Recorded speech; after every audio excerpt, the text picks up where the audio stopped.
So my position with C-SPAN is editorial director. So I work in the TV part of C-SPAN. So C-SPAN is television, radio, new media, the website. I run the television part of the operation on the editorial side. So there's me, and then there's a guy named Dan Morton. He runs the technical piece. So the two of us work together every day to put our product on the air, and we both report to one of the vice presidents of the company. So what do? I have a team of about 25 people. These are writers, producers, production assistants, on-air talent, and our job is to carry these events onto the air on 3 networks 24/7. So I'm going to look over this way right now, and I can see that the Senate is still in and the House is still in session.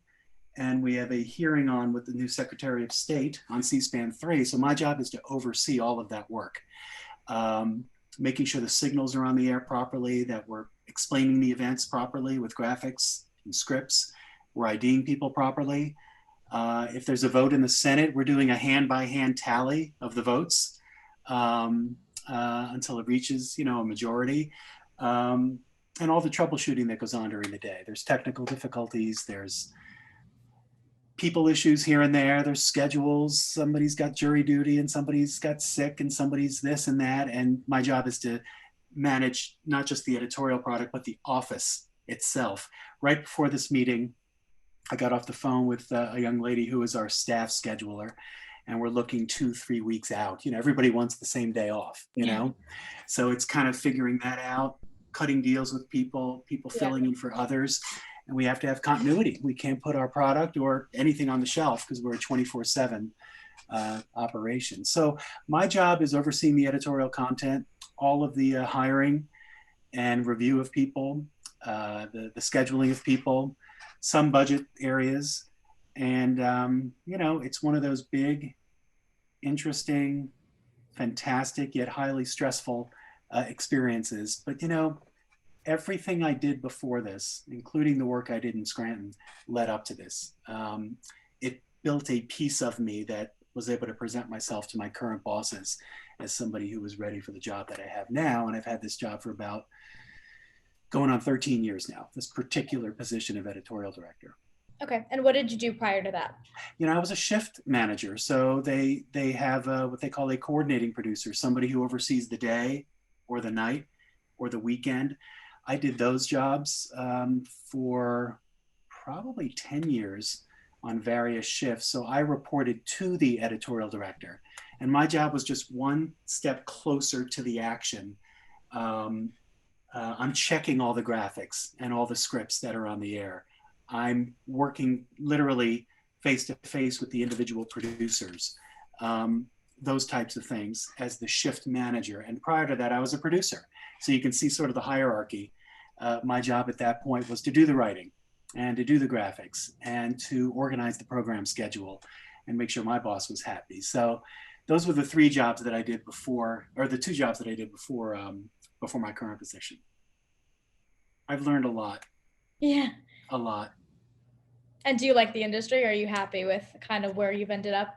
Yeah, this is the only thing that I've ever done. I did a little bit of newspaper at Scranton and then shifted over to television. And I worked at 4 commercial stations around the country very early in my career when I was not much older than you are right now. So I learned a ton.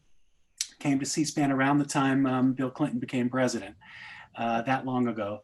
And it's been great ever since. I've sort of reassessed every 5 years or so. Is this the right place? Am I happy? And, every 5 years or so, things were going just fine. So I decided to stay. Yeah. Good pay, good benefits. So I've been able to prosper in that sense too. And I think the most important thing beyond having a career and being able to have a family with all that was just the education. It's been the equivalent of getting a PhD in government, in political science, in history, just being around all of this. So I find it fascinating. And I was a little bit wary of staying in the news business itself. So I shifted over to C-SPAN, which is sort of news, and a whole lot of public affairs. news was getting very routine to me after a while. So when this opportunity came along, I jumped on it. I was sports editor for a while Oh, at the cool. Aquinas, and I wasn't managing editor, but I think it was assistant editor in chief or something. I forget Okay, the cool. title, but I was heavily involved in that. I knew in high school that I had a writing ability. Um, and so I dabbled in high school in the paper. And then when I got to Scranton, communications major, and I drifted right to the Aquinas. I did sports for them for a couple of years. Um, my claim to fame there was covering the 1980, was it 83, 1983 National Basketball Championship. So I don't know if you know this, but Scranton won the Division III national title Oh, in really? 1983. It was really an exciting time. And I got to cover the team and get to know all the players. So I did sports, then I did news, and that's how I spent my last couple of years at the paper. So you said you were a communications major. Were you general communications or more specialized? In those days, it was general Okay. communications, took a lot of theory, but there were some writing classes, there were some regular journalism classes, but my big thing was working at that paper because I got so much experience. And then I shifted over to television, I think in junior year. I went downtown and I worked for Channel 22, which had a full newsroom then. It was called WDAU. And I think it's now WYOU. And I think they actually merged with one of the other stations in town. But there was this CBS affiliate called WDAU that I was able to get an internship at. And gosh, I made the most of it. I spent every weekend there, 10 in the morning till about 11 at night. Really? Um, Do you like? sometimes during the week, and I worked my tail off. Yeah. They wound up paying me to do that my senior year. So what was really cool was I was getting work study for working at the paper, and then I was getting paid for working at the TV station, and I was kind of putting the two together. But I thought I was going to become a print reporter and maybe a sports reporter. But then I was watching the local newscast one day, and I said, you know what, I can do that. I'm going to give that a try. And sure enough, it led to a paying job down there in Scranton. But it was a general communications major, but it was all that other stuff I was able to do Yeah. in a non-union environment where I can touch everything and play with the equipment and just learn. And by the time I walked out of Scranton, I was ready to go. I was just Yeah. ready to go. Mm-hmm. So what year did you graduate from the university? Oh gosh, I graduated way back in 1986. Okay. So I went there from 82 to 86. And with that experience, interestingly enough, how things work, the company that owned the station in Scranton owned a station in Gainesville, Florida. So Really? guess what? They called me and said, our sister station has a job. And I got up at the age of 22 and I moved to Florida, drove Oh, down there. wow. Yeah, and I spent a little more than a year there at the ABC affiliate, WCJB TV 20. We had a live truck, and in those days, that was the coolest thing, you know? Cool. I was a nightside reporter, so I covered everything from school boards to crime to, other government activity to sports, live shots every night. We had a lot of fun down there. It was a great college town. My daughter goes there now to Gainesville, but gosh, at the age of 22, I was living in Florida. Great job. Everything was great. Everything was wonderful.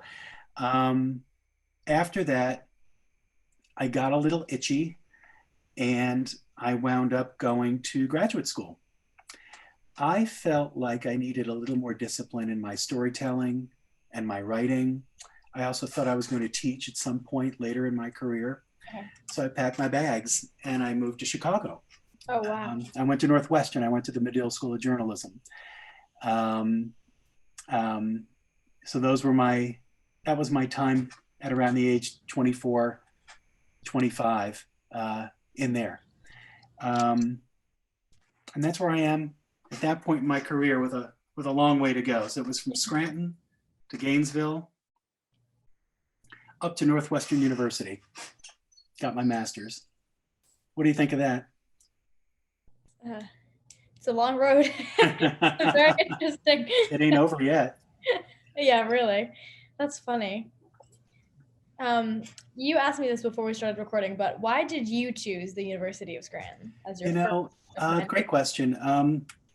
So my relatives, my mother's side of the family, when they came from Poland, they went through Ellis Island and went straight to northeastern Pennsylvania to work in the coal mines. So that was the whole Scranton connection Okay. being built at that point. So when I was a kid, my parents would send me out there for a couple of weeks at a time in the summer to spend time with my grandparents and my aunt. So I really got to know the Northeast PA area, Scranton, Wilkes-Barre, the whole area. And you know what? When it came time for college, I had known about the University of Scranton. So I was familiar with it. I was really intrigued that it was a Jesuit school, Okay. that it was a small school, that it was a private school, and they had the course of study that I wanted. So I applied and they let me in. And that was it. I had a couple of other choices, but Scranton seemed like it made sense because I was just familiar with the area and it was less than 2 hours away from home. So there were a lot of reasons that went into it. Yeah, Yeah. but it ended up being I'm about an hour and a half from here. Yeah. Um, so do you think that the expectations that you had of Scranton before coming, do you think that it lived up to that? It did. And it sort of got better along the way because once I got out of freshman year and all of our, you still have to do those prerequisite classes and everything so they can make sure everybody's on the same plane. Once sophomore year kicked in, it got really interesting. So I'm writing as a freshman, which is wonderful for the Aquinas.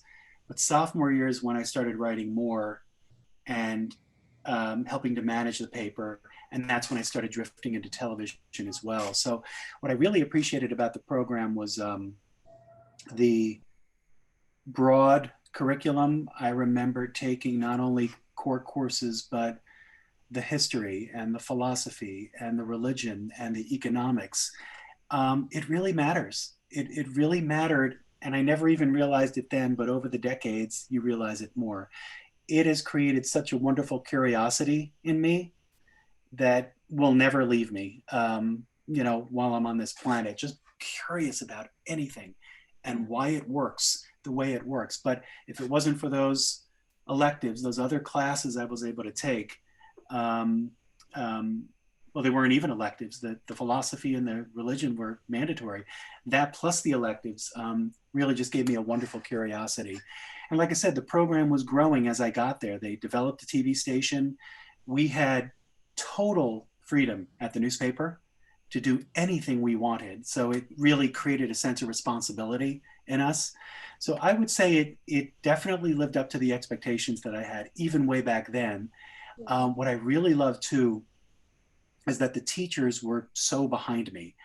When I was working on the paper, we would have to typeset the paper. In those days, everything was manual. We'd have to plug things into a computer manually. And then we'd have to send the paperwork to a print shop to get printed, like the old days.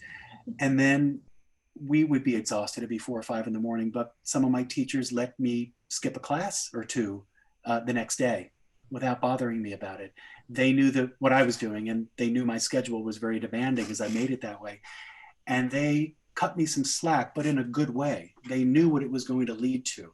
Yeah. I made up my work as I needed to with them. But I loved how supportive the faculty was to what I was trying to do. They saw someone who was trying to grow. And I'm certainly sure the faculty is the same way now. And I'm glad to hear that at the alumni meetings that I'm at, that they're really, really, really invested in what the students are doing. So.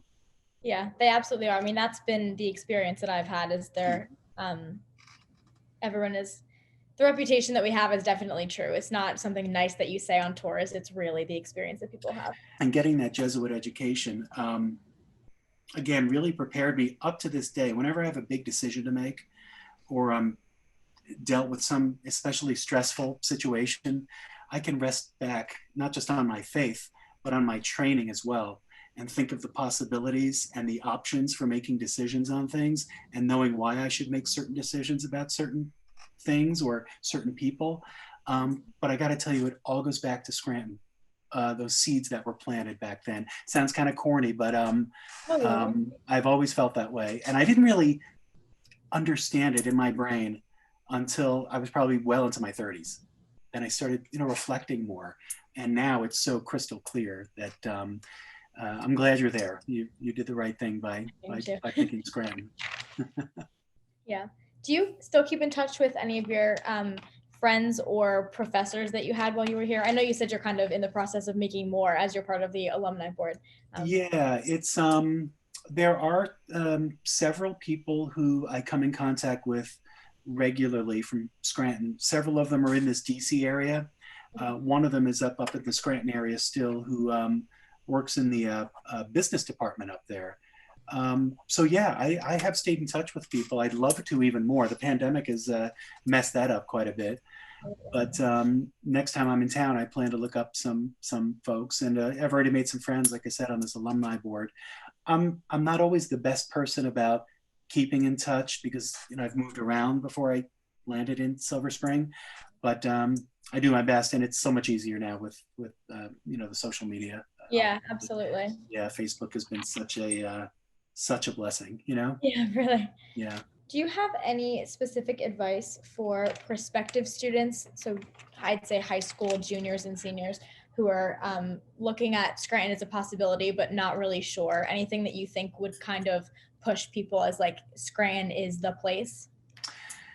Yeah, and I would preface it by saying I've even learned some newer things through my daughter's experience because high school can be a really busy and stressful time. You're not that far away from it. You're a sophomore. You need to build out time to make the right investment in knowledge. So this goes way beyond reading a website. You know, you've got to talk to people in the program that you're looking at. You've got to talk to people who went through that program. You've got to look at what parents would call outcomes, right? What happens to somebody when they're done 5, 10, 20 years down the line? That's a lot of work to do. It's a lot of work to do. And I know a lot of students are tempted to just put out applications, see what their parents will and won't pay for, how the loans work out. And then sometimes they're rushed to make a quick decision. So my number one thing would be invest the time, know what it is you're getting into and what an average day is going to be like before you do that. And you've just got to find a way to carve out the time. But there's no better way than to talk to people inside that program, current students, current faculty, and then people who've gone through it, years down the line, because those are the folks that will give you the real sense of things. I hope that makes sense. Yeah, absolutely. Mm-hmm. And kind of lastly, to wrap it up, do you have any advice for so we did perspective looking at Scranton, people that are currently at Scranton and wrapping up their experience, or even people that are just starting and beginning, because I know you reflected on it kind of really really happily. Yeah, I would get back to something I said earlier, and it's sort of the position that you're in now. I think you have to find a way to touch as much as you possibly can. So this is taking that writing class, working at the newspaper, working at the student TV station. If you're blessed enough to have an internship at a radio or TV or web-based thing in the area, take it.